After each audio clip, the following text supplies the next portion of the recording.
Good morning, everyone. Welcome to Officer 24/7. My name is Niharika Walia Bhatnagar, and I am with you with the era of JIB, Accounting and Financial Management for Bankers. So, today we are going to talk about the basic accountancy. Basics of accountancy. We had started with this series. You must have seen a lot of classes have already been done. Overall, I think 4 or 5 classes are already done in this particular series. Along with this, recently have just covered the unlocking secrets of this particular examination syllabus. So kindly go ahead and check it out because there are certain chapters that I've highlighted which are more important as compared to others. Overall, if I talk about the JIB examination now, one thing is clear. They are covering the entire syllabus. So if someone says that leave this particular chapter, leave that particular chapter, that means you are leaving 4 marks, 5 marks, depending upon the weightage of that particular chapter or a particular unit. Overall, there are 35 units in this particular examination divided over the span of 4 specific modules. So it's way better when you're going for this examination, you are absolutely clear about what particular method you're going to choose for your approach regarding your preparation. Right? So let's proceed and continue with the topic that we were discussing in the last class. Acha, we were talking about the various concepts now. So let's talk about these concepts.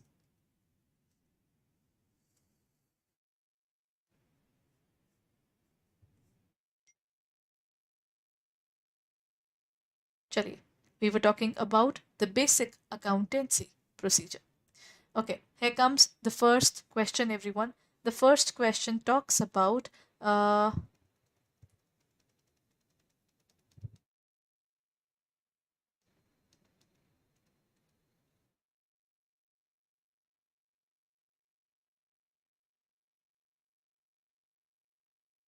first question talks about the convention of conservatism.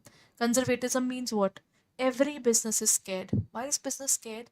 The business is scared about the fact that what if they face a loss? How does the convention of conservatism influence the valuation of assets in accounting? Conservatism means anticipate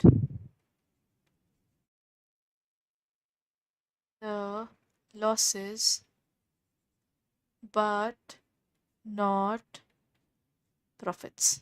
Always remember, we are going to talk about prudence or conservatism in this way only.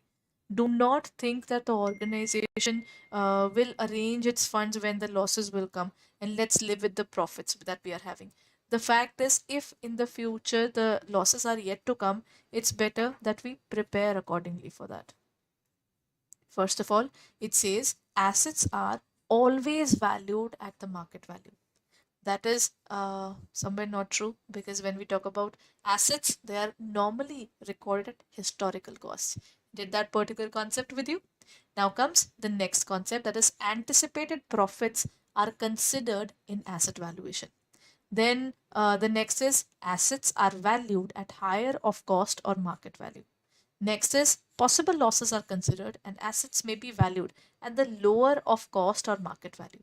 The first point, as I said, market value should not be considered because see, I'm using my phone, right? I'm using my phone every single day. Do I look at my phone and say, ki today my phone is for 20,000, next day 30,000? Acha, nahi. Overall, I think I would have bought my phone for 50,000. So right now its value would be 45,000. No, you do not talk about your phone's price every single day. You will talk about the selling price of it the day you are selling this to someone. Until or unless you are not selling, you are not going to talk about the market value. We all are using cars. We do not talk about the market value of it every single day. We will discuss ki acha, I think I'm going to sell my car. What would be the price that would be available to me right now? That is the market value. The day you are departing from that particular asset. So anticipated profits are considered in asset valuation. That's wrong again. How can we anticipate the profits in advance and start parting about it? Ki, "Arey, we are going to receive profit in any case. What if an uncertainty happens? How can we remove that particular fact altogether? Assets are valued at higher of cost and market value. Again, we are recording the profits which is nowhere in the vicinity. At least in front of you, right now there is no vicinity. So this should not be recorded. You should be recording the books of accounts so that you are not misleading the people. Then D says possible losses are considered and the assets may be valued at lower of the cost or market value.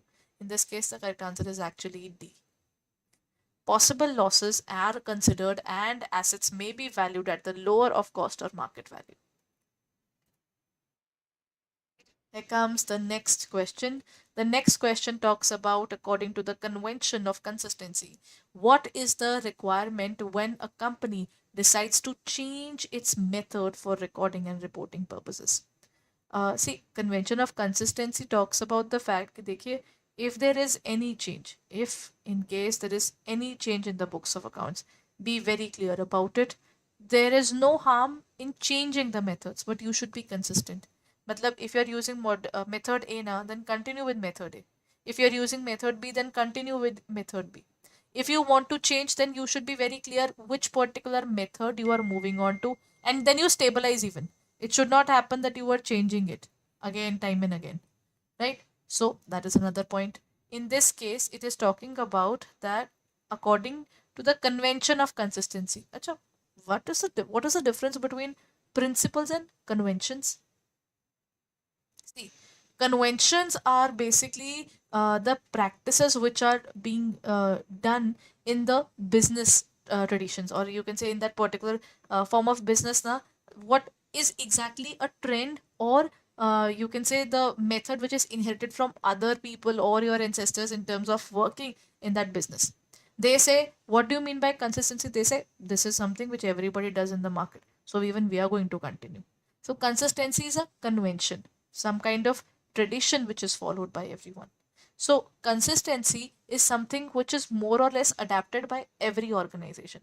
And those which do not adapt consistency faces a few problems. For example, if you are using method A and move towards method B, and you do it without doing any homework, you said no, no, no, no, just let's just shift towards module B. Let's just switch it. And the organization faced problems when they switched to method B. Now they are regretting and they want to go to method A again. Now this is done over a span of 3 years. Now there's one problem. Method A was done in year 1, then year 2 and year 3. Year 1 and 2 are not comparable. You cannot compare CBSE with ICSE. And then again, when you are moving from ICSE to CBSE in terms of your studies, you are still not comparable. So these 3 years are totally uncomparable. You cannot draw or any kind of trend out of it. No trends are possible, right? What is the requirement when a company decides to change its method for recording and reporting purposes? Change methods without any disclosure, that would be a sin. How can you just change the things and not tell the shareholders about it? Change but continue without any impact. Matlab, again, if there is no impact being shown in the books of accounts, your books of accounts are wrong. Clearly state the impact of the change and continue with the new method, or change methods without any need for justification. There is a need for justification why you are shifting, and if you want to shift back, then you should state the reason again. And in this case, you have to specify what impact did it bring. What happens is, maybe moving from A to B had given you some wrong profit shown just because you are changing the method, so your profit goes from here to here, and it is not because you are selling more or your company has become more efficient. No, it's because of change in method.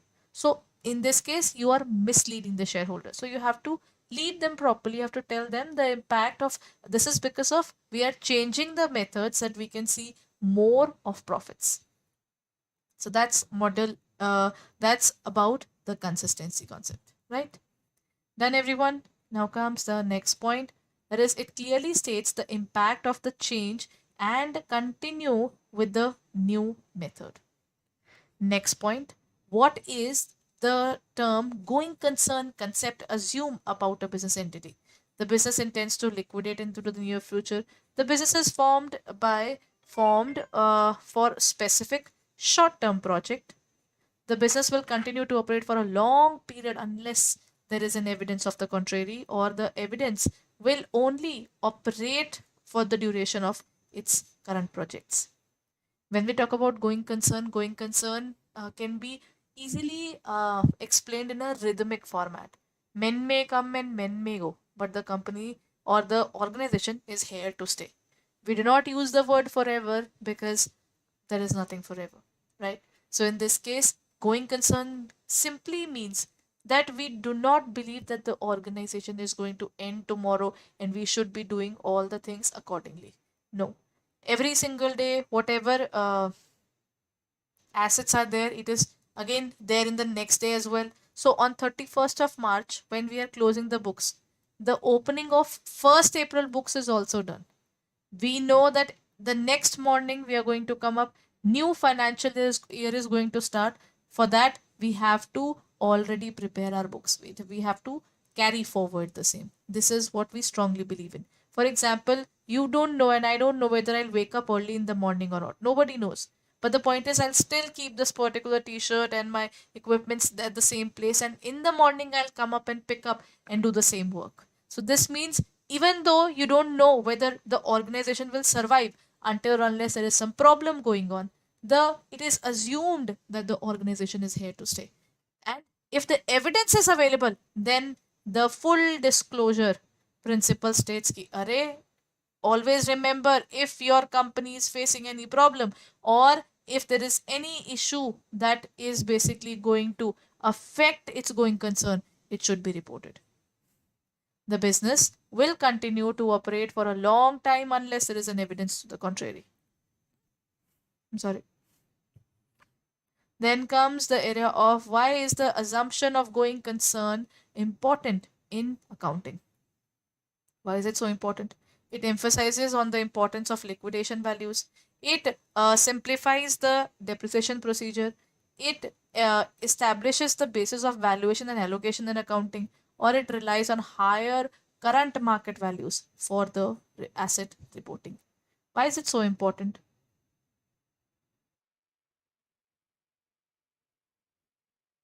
What can be the reason behind it, everyone?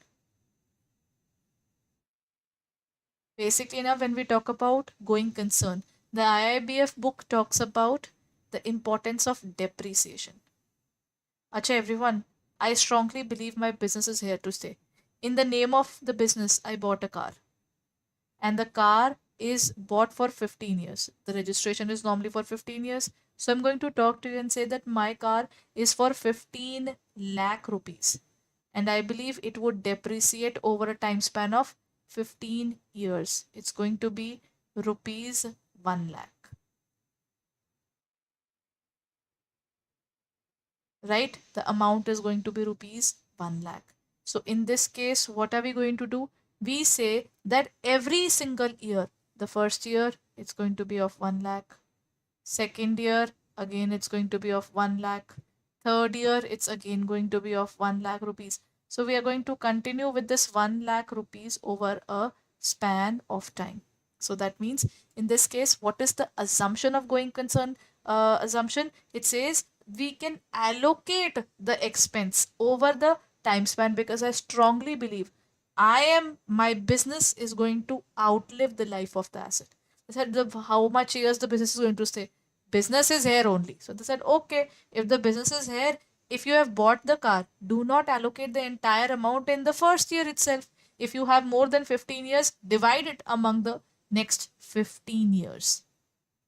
So it basically establishes the basis for valuation and allocation in accounting. Next point, what is the key advantage in terms of the double entry system in record keeping? Time efficiency, complete record of business transactions, economic savings, or limited information recording. What is the key advantage of double entry system, everyone? What the double entry bookkeeping says, whatever you get, there are two parts of this kind of transaction. If I buy this pen, I would have paid for it as well. If I would have got the phone, then I've got a phone and I've paid for it. If I've got a mouse, then if this mouse is with me, I would have paid for it. है ना? So technically, for everything that you receive or everything that you sell, you have another part of the transaction. For example, if I buy a pack of chips, I get a pack of chips and I pay. And if I sell this mouse to someone, this mouse is gone and I'll still receive money. So technically, every transaction, you are a giver as well as a receiver. Either you will receive goods or either you will receive money. Or either you will receive asset, either you will receive money. Whatever we are doing, there are always two aspects of it. So technically, double entry bookkeeping is a system of accounting which is complete record of business transaction. Right? Next point. Which principle is also known as the convention of prudence? We have just done it. Convention of neutrality, the principle of consistency, principle of conservatism, or convention of reliability. The conventions are also sometimes called the principle. They are used in terms of interchangeable terms a lot. When we talk about prudence, the other name for prudence is conservatism. When we talk about prudence or conservatism, it says anticipate the losses but not profits. That is principle of conservatism. What does the principle of conservatism suggest regarding the recognition of revenues? When does it record the revenue? Recognize it immediately or recognize them only when you receive the money? Recognize them after a specific period of time or ignore the recognition? You just cannot ignore the recognition. Because if you're going to see, if I'm going to receive money from Mr. R and I do not record it, will I remember it after a certain period of time? I will forget it altogether from whom I had to get money, what amount of money I had to get. So that's the point. So, what does the principle of conservatism suggest regarding the recognition of revenue? It basically suggests that recognize them only when you receive in cash or in assets. For example, if I sold a good to Mr. A, I am B, and I sold them goods. And I sold goods to C as well. This is C, and I sold goods. A said, I am making the payment in cash. Okay, so I can record this transaction. C said that I am buying it on credit. Maybe I can pay you tomorrow or day after tomorrow. Now, this is a credit transaction. So, you can record both cash or credit transaction. If the person says that they owe me money, they will pay us money, they are called debtors. C is my debtor. Done, everyone? This is how we define the term debtor.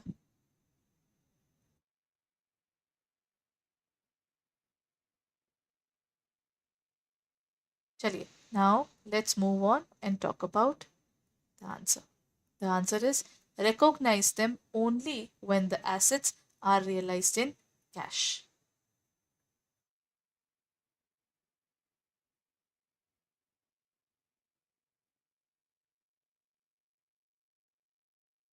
Done, everyone?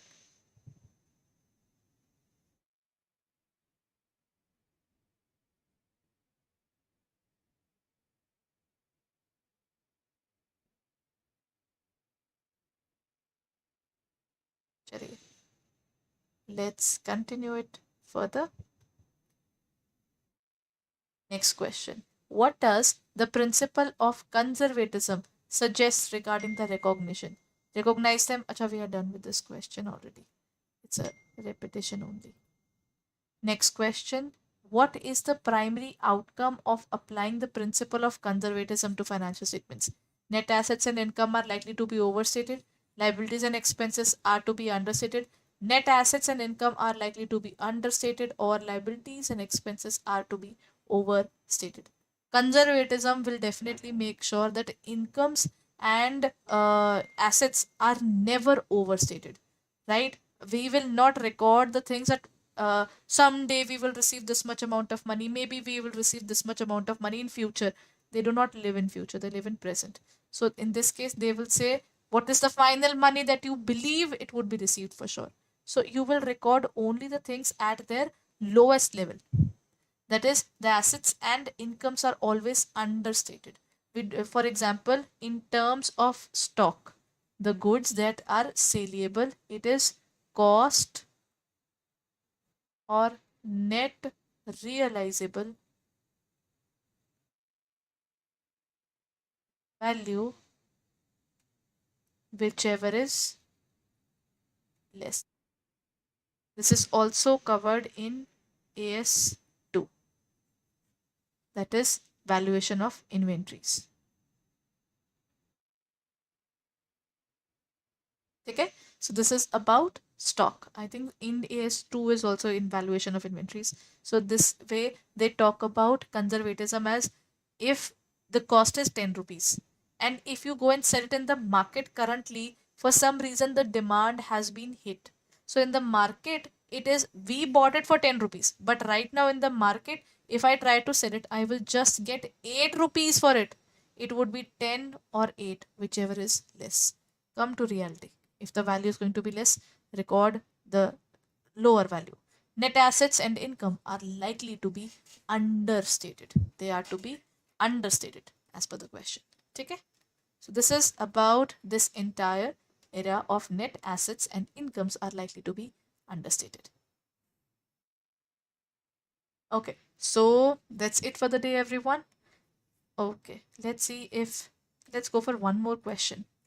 What is the primary outcome of applying the principle of conservatism to financial statements? Acha, this is the same question. Just happened to be a repetition. Net assets and incomes are likely to be understated. This is what we did now. Okay, so I think now we can end it this particular session. But before we end this session, have you reviewed our sale yet? It is there for a very limited period. So kindly check it out on our website, in our app, or further details. How do we look forward to it? First of all, open our website, that is www.adda247.com. Go on to the area of JIB and CIB. Perfect time to buy Mahapacks because double validity and 81% discount.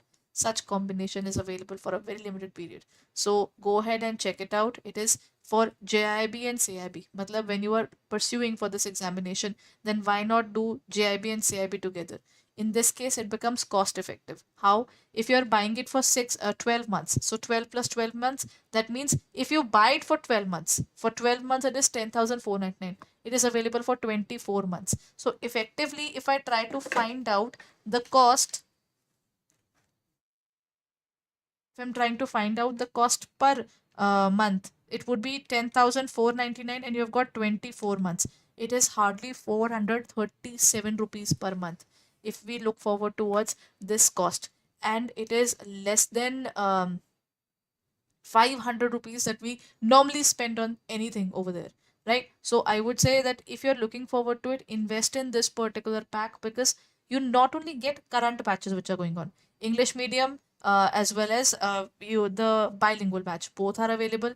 Along with this English medium bilingual, plus you also get the live classes, test series, ebooks and videos, current batches, previous batches, and even the upcoming batches till the time you have the validity.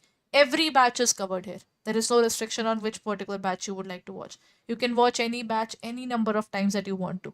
Along with this, we cover 5 plus hours of mega marathon, Maha marathons, I would say. Then we have 5 plus hours of Maha marathon, 10 plus hours of mini marathon, practice paper, as well as second and fourth Saturday. It's a doubt session.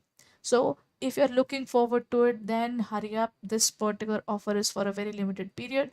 Check it out on our website and our app for further details. Use the code Y541 and apply it, and you will get it for 10,499. And if you want another 1% discount, then download the app. through the app, it is available at a lower price for sure. It is available at 81% discount. Another 1% discount would be available to you. So go ahead and check it out on our website, on our app, and don't forget to buy it as early as possible, because in terms of the examination, I would say early bird catches the prey. You should start as early as possible so that by the time the examination is approaching, you are done with it. Right? So, thank you so much for being there, everyone. Bye bye, and have a nice day.